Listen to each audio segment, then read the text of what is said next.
Hi and welcome. Poland has a new Prime Minister, Mateusz Morawiecki, or Matthew Morawiecki, which might be a little bit easier to pronounce for English speakers. Morawiecki is an interesting choice. There is no doubt that this decision was made by Jarosław Kaczynski, the leader of the Law and Justice Party. This is not the first time that this party has switched the Prime Minister halfway through the term. They did the same thing in 2006. First, they made Kazimierz Marcinkiewicz the prime minister, then he resigned, and then Jarosław Kaczyński took over. Now Beata Szydło has resigned and Morawiecki has taken over.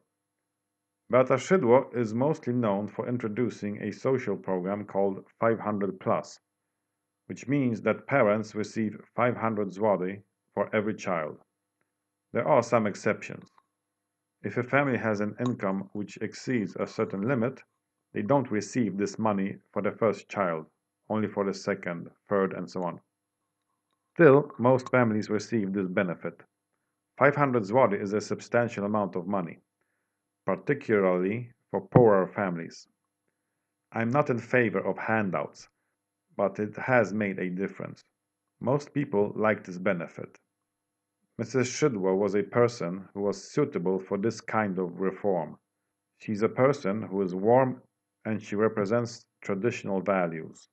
However, now it seems that the ruling party wants to put more focus on the economy, and Morawiecki is a good choice. He's a banker, he did his internship at Deutsche Bundesbank, and he was the CEO of Bank Zachodni WBK, which is one of the larger banks in Poland. Now, some might think that he's a bankster, but you can't say that just by looking at his biography. Not every person who has worked for a bank is a bankster. He should be judged by his actions. He was also an advisor to the previous government of Donald Tusk, which was a liberal government. So Morawiecki has an insight in both the conservative and the liberal parties. In his expose, Morawiecki talked about making life easier for small and medium-sized businesses and also to make the judicial system better. This is good because the bureaucracy in Poland can be quite difficult and the judicial system desperately needs reforming. He also talked a lot about the role of government in the economy, which is not surprising because the Law and Justice Party has socialist views in economic matters. The 500 plus program, as I mentioned before.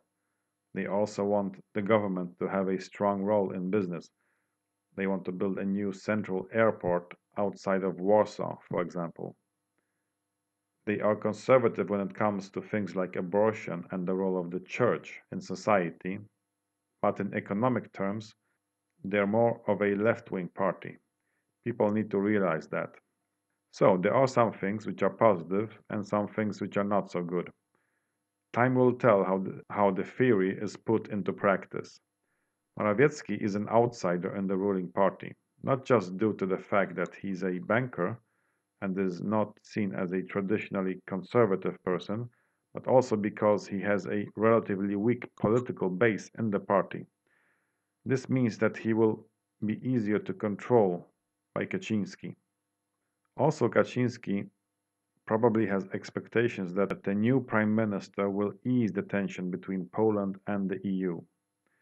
Morawiecki, being a person who has spent a lot of time in Western Europe and who knows English and German quite well, has a chance of achieving this. He also has a good chance of expanding the voter base because, on one hand, the core voters will still vote for the law and justice. They don't really have any alternative. And on the other hand, Morawiecki might attract voters from the center. There's a good chance he will be successful in reforming the economy. The opinion in the Western press has been varying, but in general, there is a positive tone. Morawiecki certainly has his work cut out for him. There are a lot of problems facing Poland and Europe at the moment.